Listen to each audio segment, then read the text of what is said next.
Hello, good morning. Welcome to Anthea's Analogies. Good morning, good morning, good morning. Good morning. I'd like to welcome you all as you enter the room. Good morning. This is week 8 of Anthea's Analogies. Good morning to you all and welcome. Good morning, Gillian. I see you've logged on. Good morning to you. Give me a shout out in the comments so that I know that you're there. I can just about see the little pictures, but if you leave a comment, I can see you a lot better. So good morning to you all. Welcome to Anthea's Analogies, week 8. And I've named this one Spring Clean. Spring Clean. And have you done some spring cleaning lately? Now I'm talking about them deep cleans. But before we go into that, Anthea's Analogies, this is where I take something and compare it to the Word of God or to a situation or ways in which we can relate to God in our relationship. Now, I'm a visual person, so if I can have something to compare with, it helps me to better understand. And that's why I use analogies. So good morning to you all. Welcome, good morning. Give me a shout out in the comments so that I know you are here. Good morning. So yes, week 8, spring clean. The hashtag is don't resist, relate. Don't resist, relate. Why do I say that, you might ask? Is because no analogy could fully explain God and explain God in all in its entirety. So there will be times where the analogy may not fit exactly, but you'll get the gist of what I'm talking about. So I say, don't resist it, just relate. Good morning, Quincy. Good morning, Karen. Good morning, good morning. I see you all. Yes, good morning. Welcome. Come on in. This morning we're talking about spring cleaning. Now, when I say spring cleaning, I'm not talking about the little daily clean that you would give your room and whatever, sweep the floor, hoover, whatever, give the place a wipe down. I'm not talking about the little tidy up. I'm talking about the deep clean, the clean where you empty out your wardrobe, empty out your drawers and repack and, find new places for things or put things in order. That type of clean that takes slightly longer than your usual tidy up, The other day, I don't know what inspired me. Some inspiration. I got up and I decided, right, I'm going to tidy up.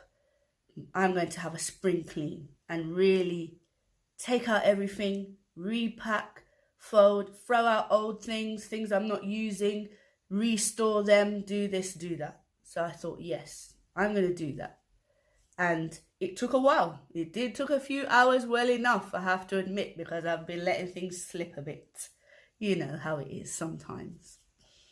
The type of cleaning you do when you know someone's coming round. I'm talking about that type of cleaning. If you've got visitors or something, or someone's coming round and you do that kind of deep clean, put everything back in its right spot, create a new spots for things, new homes and what have you. That type of cleaning. So I did that the other day. Took a while. And then from then on, I realized, you know what, this is good. I come home and it's like, yeah, I feel good. You feel good to know that the house is clean and it's as you left it before you left. You come back, you meet it, it's nice and clean. And for the last few days, I felt a lot lighter. I just noticed the difference in my mind. It was almost as if I had decluttered my mind at the same time that I spring cleaned my room. Because when I came in, I felt different. It was a clear out that was needed. Then God reminded me, morning Rosie, welcome to you. Morning to everyone who's joining me this morning. Welcome, welcome. So then God reminded me of your phones or computers or devices that you might have. Now, my phone gets to a point where it starts to alarm. send me messages. I think my phone's quite rude, you know, with the notifications that it brings. It's like your phone's in critical memory position. You need to make space in your phone, otherwise you may lose functionality. I'm like, all right, calm down.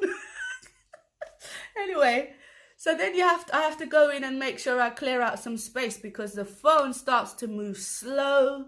It starts to get sluggish. I noticed that it takes ages to load up, or it does, you know, it starts doing funny things. And even the computer is the same thing. There was one time I had filmed a wedding for a friend. I took some footage, and I thought it'd be nice to give them a present, you know, create a video, whatever. So I was on my computer doing all the editing and stuff, and you know, at the end of it, you have to click go and it will start to compile the video and stick everything together and put in all the different things that you have done. Now that takes about, I would say, well, this was a few years ago, well enough. So it took, let's say, about 15-20 minutes for it to actually complete the video and save it. So I did this a few times, and then I would look at it, make changes, go and do it again. And all the time I didn't know, in the background, it was saving a copy of this video. That is a very large file at this point. So every time I'm going in and changing it and saving it again, it's saving a copy and it's eating all the memory in the computer. So the final time I'm trying to do it, and the time it's taking to save this video is taking longer and longer. So where it started at 20 minutes, it then took 30 minutes, and then it was like an hour. And then it's like an hour 15, and then it's an hour and a half. And I'm thinking, oh my gosh, have I broken my computer? What's going on? Why is it taking so long? And the reason it's taking so long is because it had no space in order for it to work. All the memory had been used up. So where it's trying to create the video, there's no space for it to work. It's like trying to be in your room and you've got stuff all over the place, and you've got no space to work. So there are times where we need to clear out in order to make room and space for us to be able to work. And that's how my mind felt, like the computer. When I cleaned up my room, I came in and I was like, yeah, I felt so much better. It was almost as if I had decluttered my mind. My mind could function. I had space to think, space to actually, you know, clear space to actually think about and reflect, and to make room and to go about my everyday. Look at my schedule, you know. It's when the place is cleared out and tidy, it gives you that space to function in the way that you need to. Now, I'll give you a verse. Jeremiah 29 verse 13 says, "You will seek me and find me when you seek me with all your heart." Now, when I read that verse, you will seek me and find me when you seek me with all your heart. In order to do that, we have to clear out space in our heart, right? In our hearts, God lives within each one of us. And in order for God to be able to work within us, He needs space. If our heart's clogged up with a lot of things that we are thinking of, things that we are holding on to, things we may have done in the past, you know, we may be in situations that are clogging up our hearts, clogging up our minds, frustrating us, upsetting us. We're in our feelings about things. We're busy. We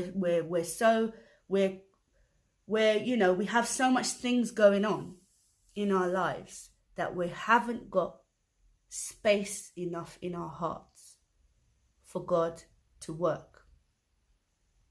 Jeremiah 29:13, "You will seek me and find me when you seek me with all of your heart." So today, when we take a look at spring cleaning, I just want us to think about spring cleaning our hearts. We need to clear out some stuff in our hearts to allow God to be able to work within us. Give him space, give him room. Let's think about the temple in which he lives. And what condition is God living in within our hearts? Has he got space to move and to work and to do what he has to do? You know, and then when we do that, because what we might find is that we end up like the computer. We start to work sluggish. We start to move slow. We start to, have you not find sometimes it takes you longer to do things and it's like, why is this taking me so long? Or sometimes when I'm trying to remember or think about something, I have to stop and think. Oh, that's happening a lot recently because, you know, getting old and all that. But anyway, you find that I have to really stop and think, okay, I came upstairs. What did I come upstairs for? Again? You know, or I'm sure I had something to do today. What was it again? We sometimes then become sluggish, just like the computer, because there's no space to maneuver. There's no space to work, no space to move. Now, another story in the Bible came to me, Mary and Martha. Now, they were preparing for Jesus to visit, and I'll read it to you. It's from Luke chapter 10, verses 38 to 42. It says, as Jesus and his disciples were on their way, he came to a village where a woman named Martha opened her home to him. She had a sister called Mary, who sat at the Lord's feet listening to what he said. But Martha was distracted by all the preparations that had to be made. She came to him and asked, Lord, don't you care that my sister has left me to do all the work by myself? Tell her to help me. Martha, Martha, the Lord answered, you are worried and upset about many things, but few things are needed, or indeed only me. Mary has chosen what is better, and it will not be taken away from her. Now, as I said before, there are times where we get to a position like, you know, when you have a visitor coming and you're preparing.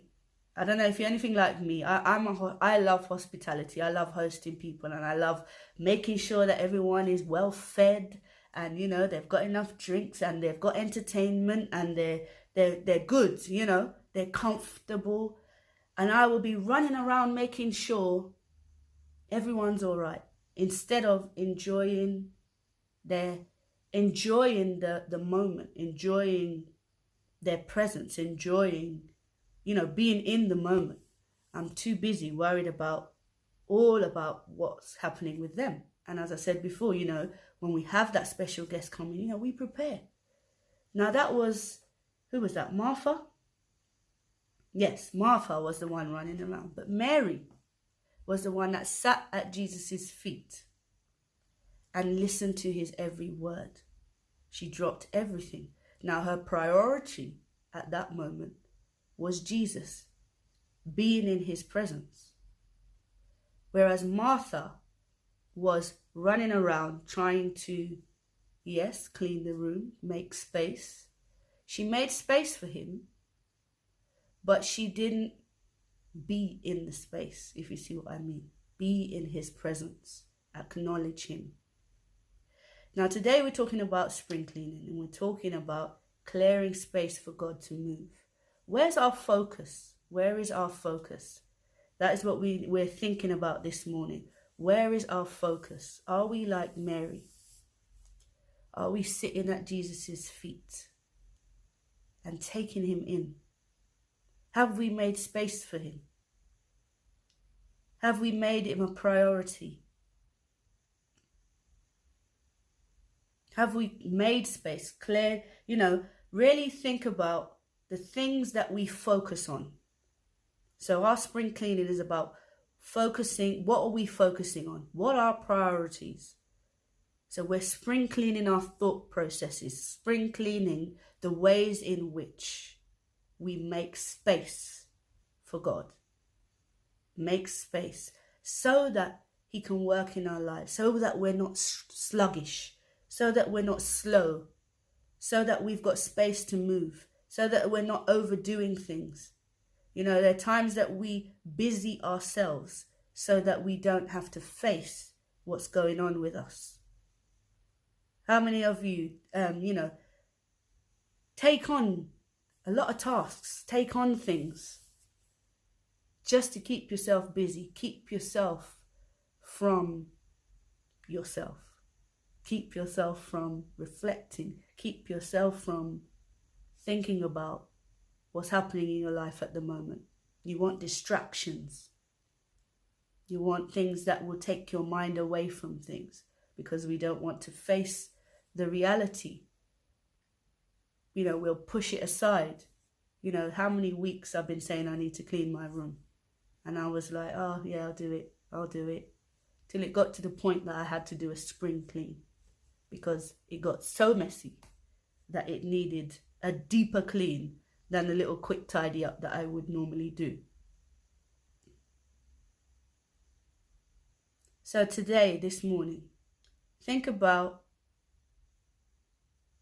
what needs spring cleaning in your heart. What needs spring cleaning in your mind? How much space does God have to maneuver in your heart?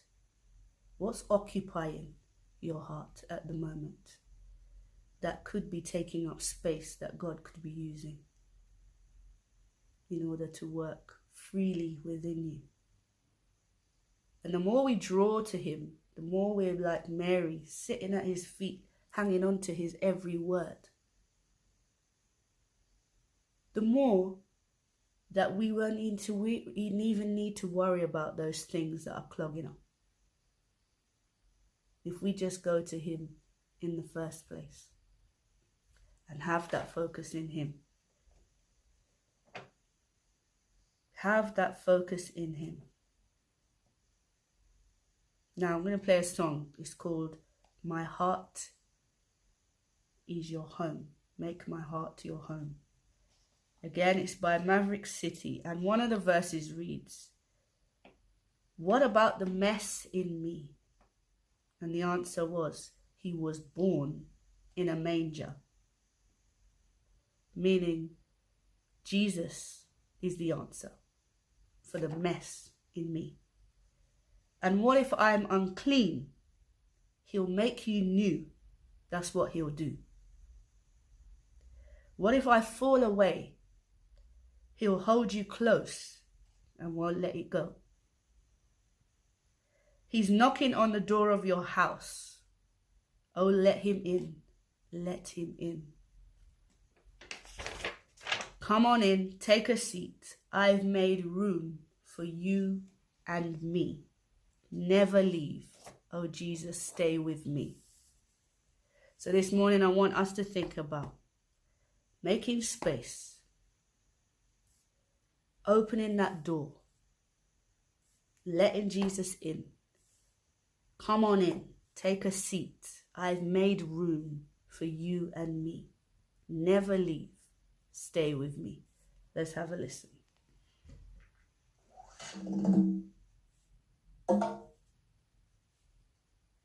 Let's have a listen.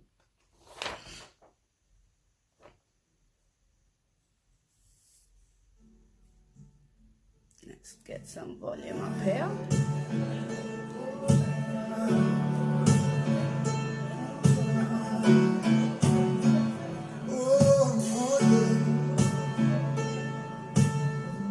Make us your temples tonight. We are home. You can't stay. Temples filled with hands, laid with precious stones.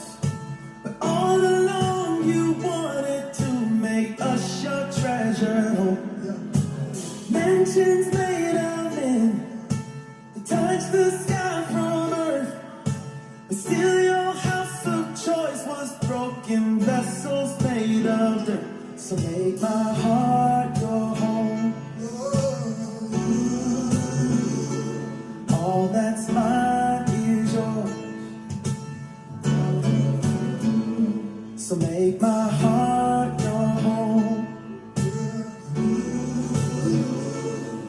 all my life is yours. Everybody, oh, yeah.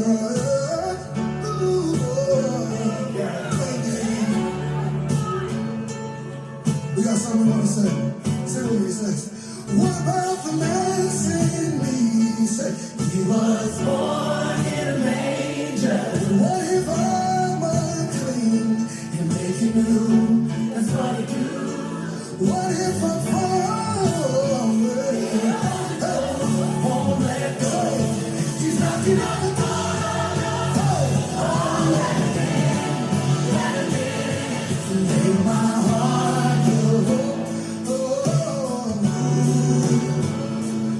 All that night is yours. Everybody sing.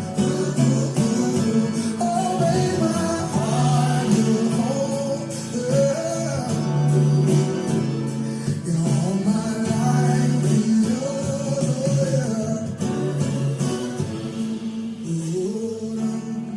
Yes, indeed. Make your heart his home. As it said in Jeremiah 29:13, you will seek me and find me when you seek me with all your heart. So let's take stock of our heart, the condition of our heart, and what that condition is that God's dwelling in within us. And have a sprinkling. Have a sprinkling. You'll find there's some things that can be thrown away. There's things that can be stored differently. There's things that can be put out. There's things that you realize that you don't need to store in the first place. There's things that are in places that they shouldn't be. There's things that they shouldn't even be there in the first place. Let's have a think about what we can remove in order for the space needed for God to come in our life, for clarity, to cleanse, function so that our minds can be on a different mindset, a new energy. It's not sluggish anymore because there's space to work. There's space to move forward and think about the priorities. Let's be like Mary and be at the feet of Jesus, hanging on his every word. She wanted to hear all he had to say. She didn't want to miss a beat.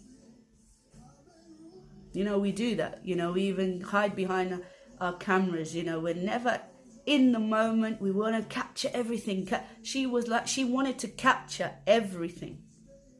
Be in his presence at that time and to just experience it all. Make that space. Make that space for God to work. Prioritize that focus. Prioritize that focus. And you'll see the difference. You'll start to feel like me when I come home now. I'm like, oh, yeah, it's nice. I'm coming to my clean house. It's such a nice feeling. And it's almost as if a weight's lifted. The weight's lifted, I've got to do this, I've got to do that. For weeks, I'm standing there going, I really need to clean this room, I really need to put things away. For weeks. When I finally did it, it was like, well, why did I wait so long to do that? Look how much better I feel. Look how much clearer things are. I made space. There was space to move. So make space, people, this morning. Have a good day. Thank you all for joining me. Please join me next week as we take a look at another analogy. And remember, don't resist. Relate. Have a great day. God bless you all. Take care.